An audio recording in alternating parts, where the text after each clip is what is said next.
What's the meaning of big smoke?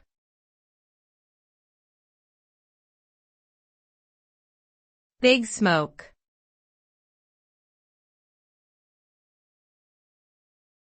Big smoke.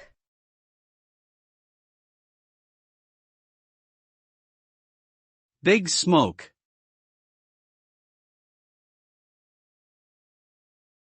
Big smoke.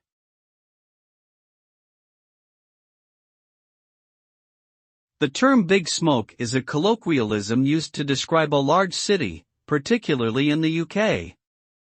It is believed to have originated from the Industrial Revolution when factories and power plants would produce large amounts of smoke, creating a haze over urban areas. Over time, the term has evolved to become a synonym for a city or metropolis, regardless of whether it produces significant amounts of smoke or not. In contemporary usage, it may also imply a sense of anonymity and detachment within a big city, with individuals feeling lost or disconnected amidst the bustling crowds and abundant opportunities.